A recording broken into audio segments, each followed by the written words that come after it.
depuis sa création, c'est-à-dire en 2006.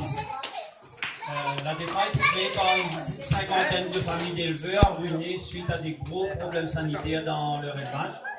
Ces éleveurs étaient accusés d'éleveurs incompétents, de maltraitance animale et tout. Et c'est vraiment, il a fallu plusieurs années d'accompagnement pour découvrir toute la vérité, c'est-à-dire que des bovins déjà contaminés les sortis de la métropole, elle a été livrée dans les élevages ici. Beaucoup d'éleveurs ont été ruinés sans savoir vraiment le pourquoi. Et jusqu'à maintenant, on a toujours cette grosse mortalité. La locose bovine, quand Antoine y parlait, c'est une maladie réglementée sur l'ensemble du territoire européen. Aussitôt qu'un animal est positif, il doit être abattu. Parce que c'est une maladie réputée contagieuse et avec des prophylaxies obligatoires et tout, qui n'a jamais été appliquée à La Réunion. Et cette maladie, en fait, c'est l'équivalent du cancer de la leucémie chez l'homme. En fait, la vache n'a ce cancer. Et même s'il est sous forme inapparente au début, elle est malade. Elle est constamment en lutte. Et c'est pour ça que depuis plus de 10 ans, nous avons un lait que lait impropre à la consommation humaine, mais que les données dans les cantines scolaires, que nous voyons, nos enfants, qui fabriquent les yaourts avec. Quand nous avons découvert la vérité, puisqu'il y en a quand même une dizaine de procédures judiciaires qui ont été engagées depuis 2008, l'État a essayé de cacher toute cette vérité. Quand nous avons découvert tout ça, nous avons déclassé cette maladie, la réglementation seulement pour La Réunion. L'association en défense a attaqué l'arrêté préfectoral de 2013. Nous l'avons eu une cause en 2014, l'arrêté préfectoral a été cassé. Suite à ça, le ministère de l'Agriculture a revoté 2 arrêtés pour justement dire que cette maladie doit rester dans nos cheptels. Nous l'avons attaqué à nouveau ces 2 arrêtés ministériels. Nous l'avons eu gain de cause le 20 mars.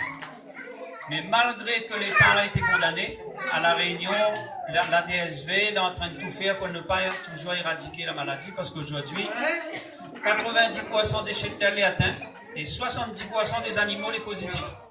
Il faudrait abattre tous ces animaux et l'État ne veut pas rembourser les éleveurs. Notre combat aujourd'hui, c'est de dire que ces animaux doivent être abattus.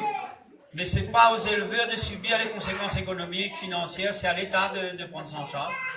Et le problème, c'est qu'il ne faut pas nous penser que là seulement la locose. Aujourd'hui, dans les élevages laitiers, dans certains élevages, on a une vingtaine de maladies dans un même cheptel, dont plusieurs transmissibles à l'homme. On a des éleveurs déjà contaminés, des enfants d'éleveurs déjà contaminés. Et les maladies, sont déjà dans les cheptels caprins, dans les cheptels ovins. Et toute la filière lapin, les élevages lapins qui viennent du lapin pays, tous ces lapins sont contaminés de la staphylocoque dorée, la plus virulente pour l'homme.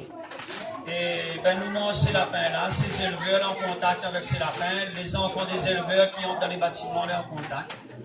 Et bon, pour retracer un peu ces 10 années d'accompagnement, nous l'avons fait imprimer 10 000 livrets de ce, comme ça, où le titre c'est Scandale bovin à La Réunion, la poison d'homme mangé, des vies brisées, la justice n'a pas été rendue. Des vies brisées, pourquoi? Parce que des familles ruinées, éclatées, il y a eu des divorces, des séparations, mais c'est vraiment une souffrance. On a des éleveurs, ils vivent carrément dans nos étables, parce que tous les biens ont été saisis par les banques et tout, suite à cette ruine.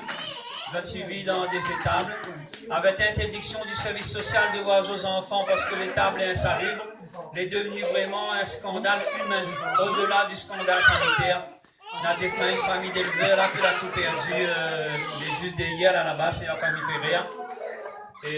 Mais au niveau laitier, il y a plus d'une centaine de familles qui étaient ruinées et que les mots en silence comme ça. Ce livret, bon, là, il retrace un peu tout ça. Peut-être m'a donné un peu la parole à Nicolas pour vraiment présenter le livret. Alors, moi peut-être,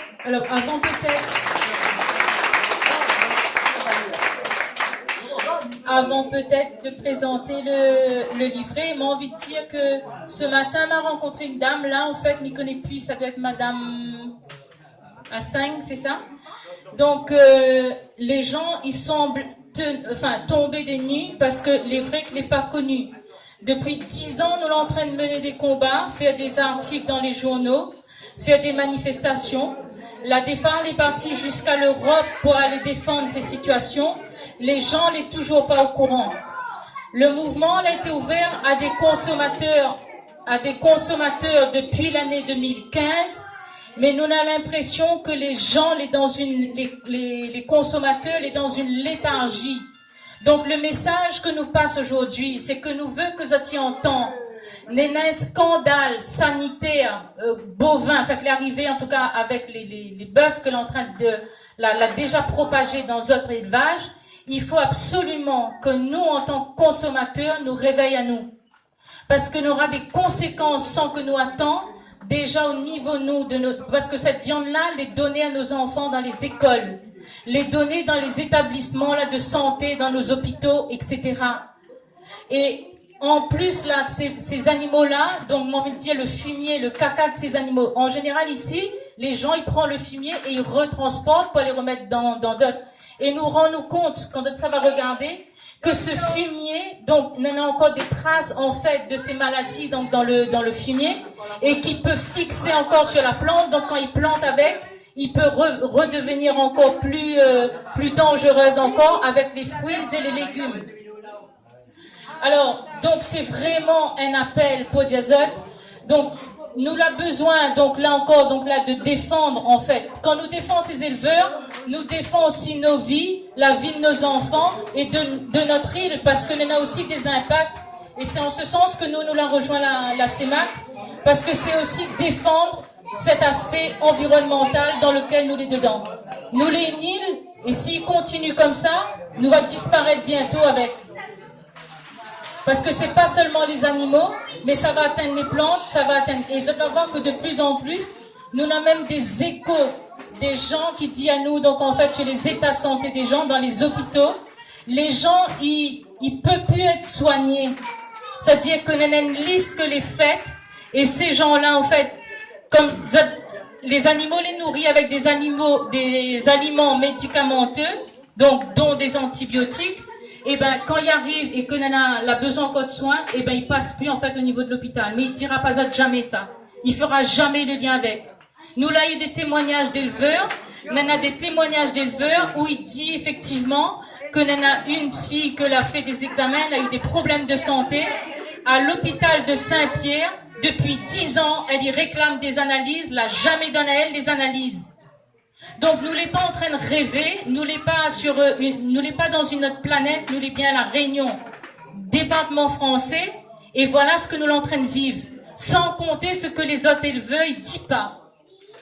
Alors donc nous, c'est un cri que nous lance là en fait aussi pour les consommateurs, que nous l'est. Mais les cieux, tout le monde il doit connaître un voisin, une famille, un monde que l'éleveur dans notre quartier, dans notre famille, etc.